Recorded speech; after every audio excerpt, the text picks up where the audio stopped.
जो लोग कहते हैं कि हमें भगवान से मिलना है तो ये कहानी ज़रूर सुने। बहुत समय पहले की बात है जब ईश्वर को लेकर बहुत चर्चाएं चला करती थीं। ईश्वर की महिमा और सर्वशक्तिमत्ता की बातें सुन सुनकर एक जिज्ञासु ने सोचा कि ईश्वर से मिलना चाहिए। बहुत सोचने के बाद उसने अपने खाली समय में ईश्वर को खोजना शुरू कर दिया।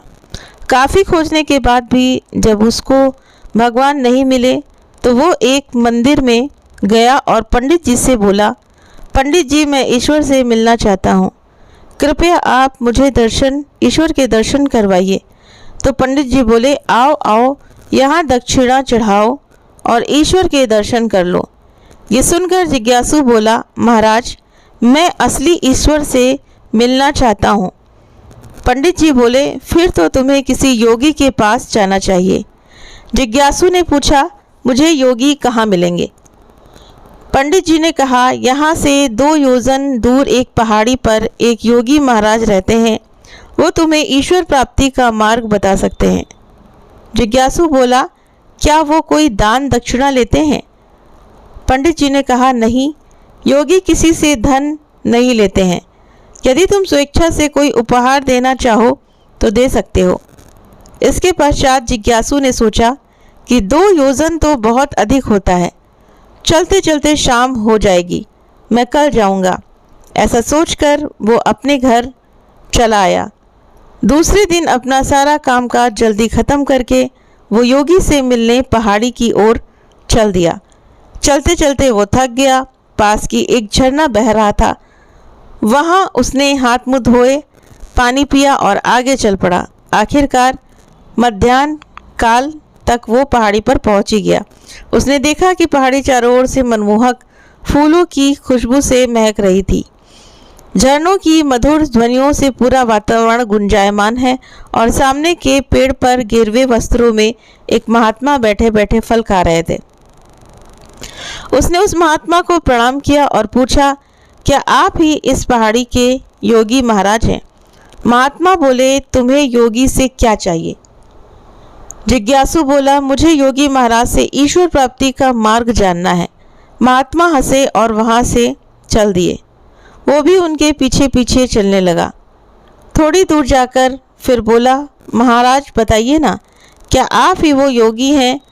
महात्मा बोले, हाँ, मैं ही इस पहाड़ी का रहने वाला योगी हूँ।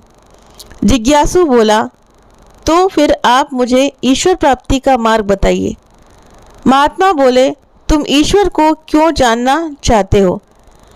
जिज्ञासु थोड़ी देर चुप रहा और बोला, बस ऐसे ही।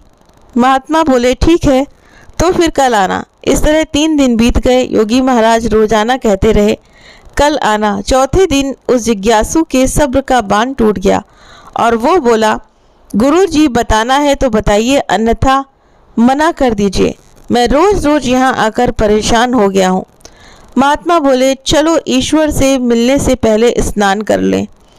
ये कहकर वो दोनों एक नदी के किनारे पहुँचे। नदी के किनारे पहुंचकर महात्मा ने पूछा, क्या तुम्हें तैरना आता है?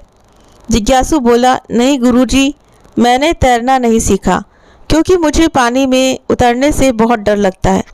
ये सुनते ही महात्मा ने उसे नदी में धक्का दे दिया। गिरते ही वो चिल्लाने लगा, हाथ पैर मारने लगा और डूबने लगा। थोड़ी देर बाद महात्मा ने उसे बाहर निकाला और पूछा, जब तुम पानी में डूब रहे थे उस समय तुम्हें सबसे अधिक चाहत किस चीज़ की थी? जिज्ञासु बोला, महाराज, उस समय तो मेरा पूरा ध्यान अपने एक एक श्वास पर था कि कौन सा अंतिम श्वास होगा।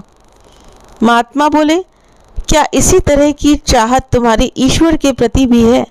इतना सुनते ही जिज्ञासु को ईश्वर प्राप्ति का मार्ग लग चुका था। वो जान चुका था कि ईश्वर की चाहत को केवल शब्दों और पूजा तक सीमित रखकर भगवान को नहीं पाया जा सकता।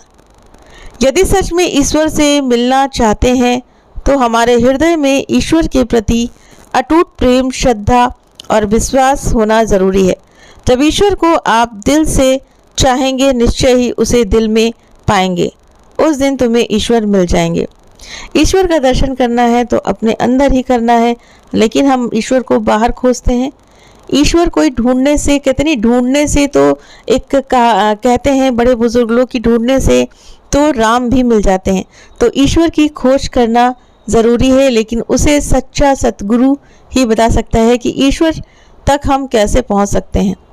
तो इसके लिए हमें गुरु का संग करना पड़ेगा, गुरु की बातों को मानना पड़ेगा, गुरु के बताए हुए रास्ते पर ही चलना पड़ेगा। एक सच्चा सतगुरु जो होता है वही ईश्वर का मार्ग सुलभ करता है और बताता है, और आसानी से ही हम उस ईश्वर तक पहुंच सकते हैं।